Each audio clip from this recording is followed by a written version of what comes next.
Hello welcome back to घुमक्कड़ी विकास। मैं विकास निकला हूँ 12 ज्योतिर्लिंग की यात्रा पर और आज है यात्रा का डे 6 और मैं पहुँच चुका हूँ संभाजी नगर कृष्णेश्वर ज्योतिर्लिंग के दर्शन करने। ये मेरी यात्रा का थर्ड ज्योतिर्लिंग है।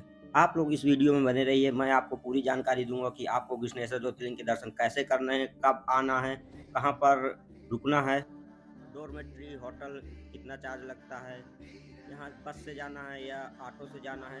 सारी जानकारी आपको इस पूरे व्लॉग में मिल जाएगी। यहाँ पर ज्योतिर्लिंग के अलावा कौन कौन से स्थान हैं विजिट करने के लिए, सारा टॉपिक मैंने कवर कर रखा है। और जिसने अभी तक चैनल सब्सक्राइब नहीं कर रखा है तो वो चैनल को सब्सक्राइब जरूर कर लें। और जिसने अभी तक मेरा भीमा शंकर वाला व्लॉग नहीं देखा है तो आई बटन में उसका लिंक मिल जाएगा आपको, तो आप उसे भी देख सकते हैं। मैं भीमा शंकर के बाद नासिक त्र्यंबकेश्वर ज्योतिर्लिंग के दर्शन करने गया था, तो यह व्लॉग त्र्यंबकेश्वर ज्योतिर्लिंग से ही स्टार्ट होता है। मैं त्र्यंबक बस स्टैंड के पास से ही नासिक रोड रेलवे स्टेशन के लिए बस पकड़ लेता हूँ, जिसका किराया 60 से 70 रुपीज़ होता है। यह बस आपको direct Nashik road railway station पर ही उतारती है। नासिक रोड रेलवे स्टेशन से आपको डायरेक्ट संभाजी नगर के लिए ट्रेन मिल जाएगी। एक्सप्रेस ट्रेन का किराया 80 रुपये है और सुपरफास्ट का 95 रुपीज़। अगर आप पुणे जंक्शन से आना चाहते हैं तो वहाँ से भी आप संभाजी नगर के लिए ट्रेन उपलब्ध है। आप कहीं से भी आइए कृष्णेश्वर ज्योतिर्लिंग के दर्शन करने के लिए आपको सबसे पहले पहुंच जाना है संभाजी नगर रेलवे स्टेशन। मैं संभाजी नगर रेलवे स्टेशन आ चुका हूँ। यहाँ से हमें ऑटो पकड़ कर जाना होगा बस स्टैंड। ऑटो वाले किराया आप 30 से 40 रुपये बताएंगे, पर इनका नॉर्मल किराया 20 रुपये ही होता है। आपको नहाने एंड दर्शन होने के लिए स्टेशन के बगल में ही सुलभ कॉम्प्लेक्स मिल जाएगा। अगर आप होटल लेना चाहते हैं तो स्टेशन के पास कभी भी होटल न लें। कृष्णेश्वर ज्योतिर्लिंग के पास में ही आपको भक्त निवास मिलेगा, जहाँ पे आपको बहुत कम ही किराए में लगभग 400 से 500 रुपये में एक रूम मिल जाएगा। मैं रिकमेंड करूँगा आप भक्त निवास को ही प्रीफर करें। और एक बात हमेशा आपको याद रखनी है, आप किसी भी ज्योतिर्लिंग के दर्शन करने जाए तो ऑटो वालों से हमेशा सावधान रहें। वो आपको फालतू 200 से 300 रुपये चार्ज करेंगे केवल 2 से 3 किलोमीटर का। मैंने ऑलरेडी भीमा शंकर और त्र्यंबकेश्वर ज्योतिर्लिंग की गाइड बना दी है, आप प्ले लिस्ट में से चेक कर सकते हैं। अब मैं पहुंच गया हूँ बस स्टैंड। यहाँ से आपको 42 नंबर की बस पकड़नी है, जो आपको सीधे त्र्यंबकेश्वर मंदिर के जस्ट सामने ही उतारेगी। और आप कभी भी किसी भी ज्योतिर्लिंग के दर्शन करने जाएं तो आप ज़्यादा से ज़्यादा ट्राई करें कि सुबह ही दर्शन करने जाएं। सुबह आपको बहुत ही आसानी से बहुत कम भीड़ में दर्शन हो जाते हैं। अभी तक मैंने 5 ज्योतिर्लिंग कवर कर लिए हैं और मुझे बहुत आसानी से बहुत अच्छे दर्शन हुए हैं। और मैं यहाँ पर फूल प्रसाद लेकर निकल पड़ता हूँ मंदिर के लिए। और यहाँ पर फूल वाले भी आपके साथ स्कैम करेंगे। वो 20 रुपये बताएंगे, जैसे ही आप उनसे लेने पहुँचेंगे वो 20 से 50, 50 से 100 रुपये तक पहुँच जाएंगे। कहेंगे ये फल भी चढ़ेगा, ये फूल अलग से चढ़ेगा। तो आपकी जो श्रद्धा हो वही चढ़ाएं। अगर आप महादेव के चरणों में एक सूखा पत्ता भी चढ़ा देते हैं उससे भी महादेव प्रसन्न हो जाते हैं। और इस मंदिर के अंदर मोबाइल ले जाना सख्त मना था। बाहर ही मोबाइल जमा करने के 10-10 रुपये चार्ज लेते हैं, आप बाहर मोबाइल जमा कर सकते हैं। और मंदिर के अंदर पुरुषों को बनियान या टी शर्ट पहन कर जाना सख्त मना है, तो इस बात का भी आपको ध्यान देना है।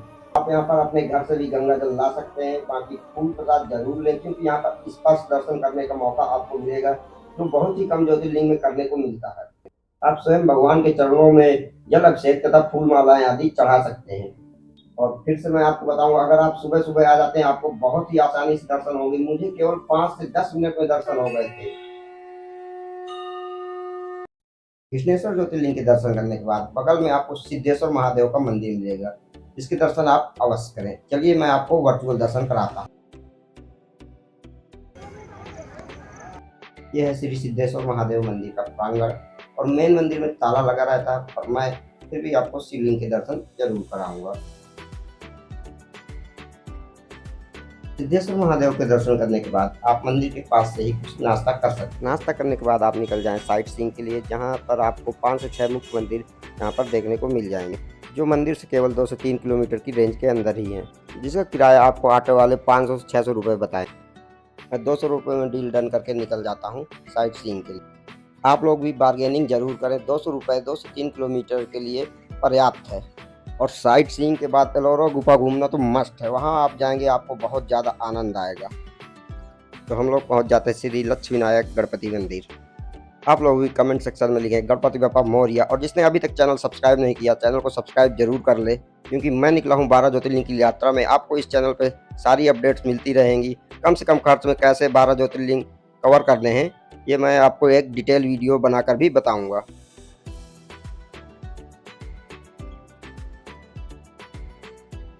और मंदिर के बाहर बैठे हैं प्यारे से मूषक राज।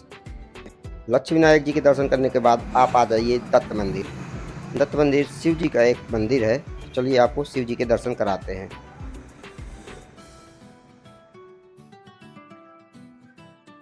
अब आ गए हैं हम एक और शिव टेम्पल में। इस टेम्पल की खासियत है कि यहाँ पर आपको सभी 12 ज्योतिर्लिंग के दर्शन एक साथ करने को मिल जाएंगे। कमेंट सेक्शन में लिखिए हर हर महादेव और हमको बताएं आप लोग कहाँ से इस वीडियो को देख रहे हैं।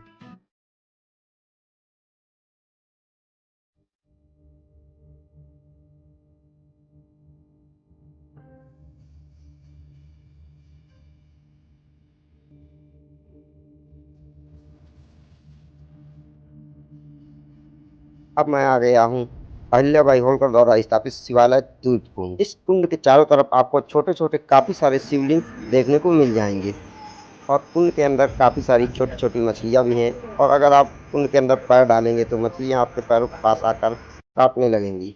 तो आपको फ्री में फिश मसाज भी मिल जाएगा। तो दोस्तों मैं आ गया हूँ अब एलोरा गुफा। चलिए जल्दी से यहाँ टिकट कराते हैं और एक्सप्लोर करते हैं एलोरा गुफा को। एलोरा में आपको पर पर्सन 40 रुपये चार्ज लगेगा और यही चार्ज विदेशी नागरिकों के लिए 300 रुपये पर पर्सन है। तो यहाँ से हम टिकट लेकर निकल पड़ते हैं एलोरा गुफा एक्सप्लोर करने। ये टिकट दिखने में मेट्रो टोकन की तरह दिखता है और इसको एग्जिट करते टाइम तक आपको सुरक्षित रखना है। अगर आपसे ये खो जाता है आपको 100 रुपये चार्ज लगेगा। तो फाइनली हम जा रहे हैं एलोरा केव की तरफ। और केव घूमने में आपको सबसे ज्यादा मजा आएगा। मजा ना आए तो पैसा वापस है। ऐसी कारीगरी अपने जीवन में अभी तक मैंने पहली बार देखी है। गुफा के अंदर आपको कैलाशनाथ मंदिर भी देखने को मिलेगा। ये सारी केव केवल एक ही पहाड़ को काट कर बनाई गई है और केवल कैलाशनाथ मंदिर को बनाने में ही 200 साल लग गए थे।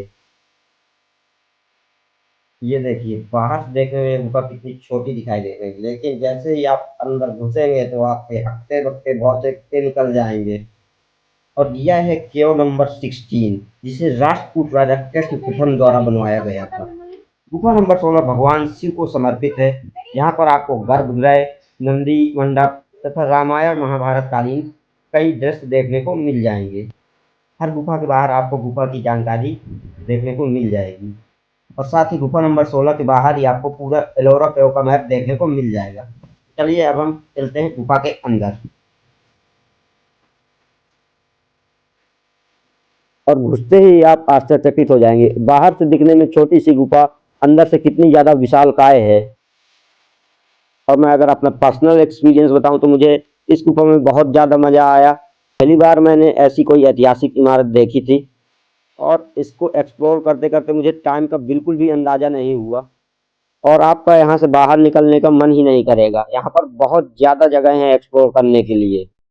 लेकिन फिर मुझे होश आ जाता है कि शाम को मेरी ट्रेन भी है तो मैं जल्दी से ये गुफा विजिट करता हूँ और फिर आगे हमारी जो 15 गुफाएं हैं उनको भी विजिट कर लेता हूँ। 15 गुफाओं में तो ज़्यादा समय नहीं लगेगा। वो छोटी छोटी गुफाएं ही हैं। सबसे बड़ी गुफा यही है। एलोरा में आपको देश विदेश से पर्यटक आते हुए दिखाई देंगे। आपको अक्सर यहाँ पर विदेशी पर्यटक देखने को भी मिल जाएंगे। पूरे पहाड़ को काट कर ये गुफाएं बनाई गई हैं। एक बहुत बड़ा पहाड़ है। आकाश की प्रतिमा है।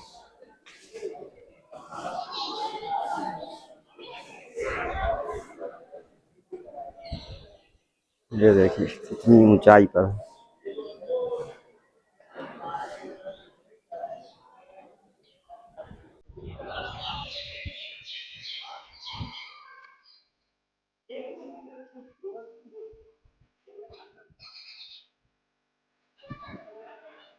ये मंदिर यहाँ आप खुद को कौन महसूस करेंगे कि बड़ा पहाड़ काट के बनाया गया है। ये बहुत मजेदार मजा आएगा मंदिर जरूर आइए आप जरूर आप अभी जाएंगे केवल नंबर 16। मेरे सामने जो गलियारा दिख रहा है यहाँ पर आपको बहुत सारे देवी देवताओं की मूर्तियां देखने को मिल जाएंगी। चलिए एक बार हम सभी देवी देवताओं पर दर्शन कर लेते हैं।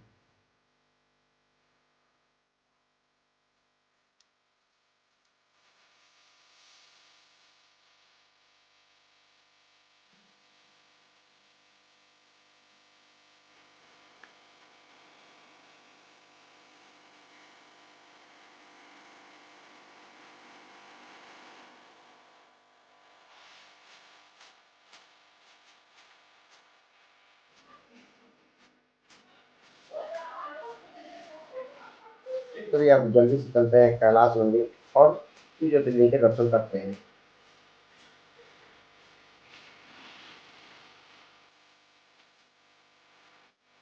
ये रहा हमारा कैलाश मंदिर। और आप इस बात को ज़रूर जान लें कि ये ऐतिहासिक इमारत के साथ-साथ एक मंदिर भी है, तो जूते-चप्पल बाहर ही उतार कर ऊपर आना है आपको। तो इस मंदिर के अंदर एक विशालकाय शिवलिंग विराजमान है। बोलिए हर हर महादेव। हाँ, तो आज मज़ा ही आ गया। अब जा रहे हैं हम 1 से 15 तक की गुफाओं पर विज़िट करने। अभी हमने क्रम नंबर 16 की गुफा पर विज़िट किया था। ये दिखाता हूँ आपको जस्ट, ये देखिए और अंदर सारी गुफाएँ। यह गुफा नंबर 15। यह गुफा भगवान विष्णु तथा शिव को समर्पित। इस गुफा में भगवान विष्णु के दशावतार तथा भगवान शिव के काफ़ी सारे शिल्प देखने को मिल जाते हैं।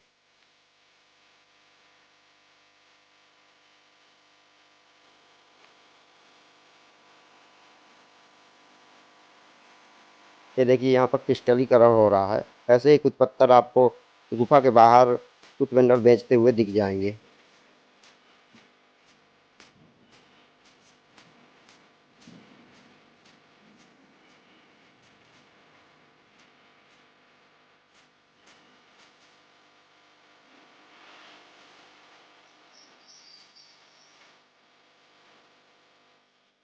ये गुफा नंबर 14। ये गुफा रावण की खाई नाम से भी जानी जाती है। इस गुफा का देवी दुर्गा द्वारा महिषासुर का वध वाला चित्र सबसे ज़्यादा प्रसिद्ध है। और यहाँ पर विष्णु भगवान तथा शिव भगवान के भी कुछ चित्र मिल जाएंगे। यह है गुफा नंबर 13। मुझे तो यह एक ध्यान केंद्र के रूप में नजर आती है, क्योंकि यह गुफा पूरी खाली है। अगर आपको पता है तो कमेंट सेक्शन में जरूर बताएं। तो चलिए चलते हैं अब गुफा नंबर 12 की तरफ, जो बौद्ध धर्म को समर्पित है। यहाँ पर 3 मंजिला सबसे बड़ा बौद्ध मठ है। चलिए एक बार अंदर से भी विजिट करते हैं गुफा नंबर 12 को और भगवान बुद्ध से जुड़ी कुछ प्रतिमाओं को देखते हैं।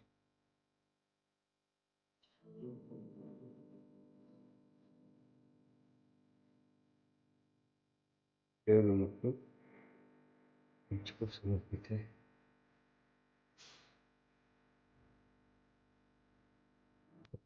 और अब हम आ गए गुफा नंबर 11 पर, जो 2 मंजिला बौद्ध विहार है। यहाँ पर भी आपको भगवान बुद्ध की काफी सारी प्रतिमाएं देखने को मिल जाएंगी।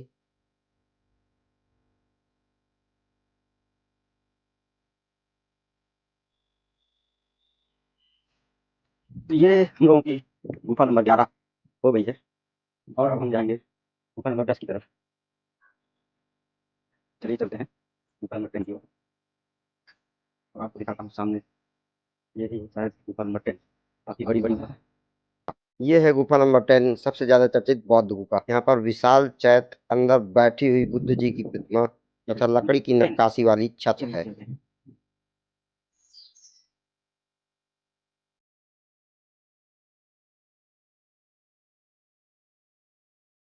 ये देखिए झरना 10 के बह बाद रहा है। गुफा नंबर 9 एक अधूरी गुफा है। शानदार। सामने आपको जो दिख रहा है और ये वहां गुफा पर नंबर 9। 1 से 8 तक की सारी गुफाएं हैं।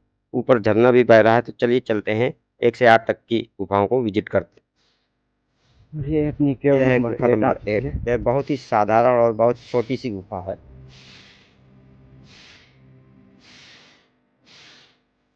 यह है गुफा नंबर ये केव 7। नंबर 7 अपनी, इसमें ताला लगा और है। इसमें लगा अंदर हुआ है देखने पर कोई ताला। भी प्रतिमा दिखाई नहीं पड़ती है। अंदर कुछ नहीं दिख रहा।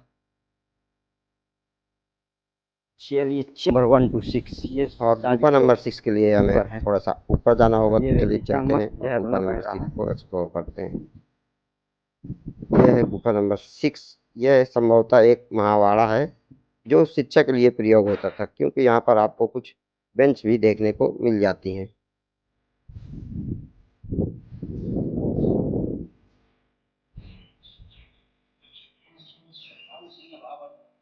और यह है गुफा नंबर 5, जो भव्य तथा विस्तृत बौद्ध विहार है।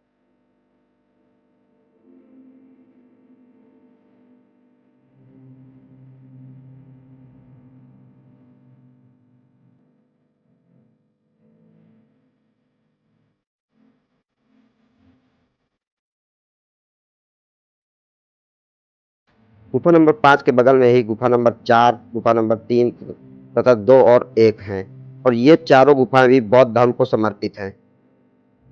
और 17 से 34 तक की गुफाएं यहाँ से करीब 2 से 2.5 किलोमीटर की दूरी पर हैं। उनको मैं विजिट नहीं करता हूँ।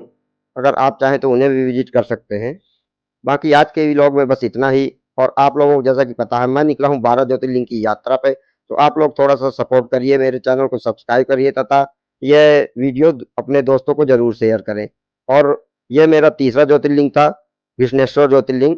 और चौथा ज्योतिर्लिंग मेरा है मल्लिकार्जुन, जो आंध्र प्रदेश में है, तो उसका वीडियो भी जल्द ही चैनल पर अपलोड हो जाएगा। इसके जस्ट बगल में है गुफा नंबर 1।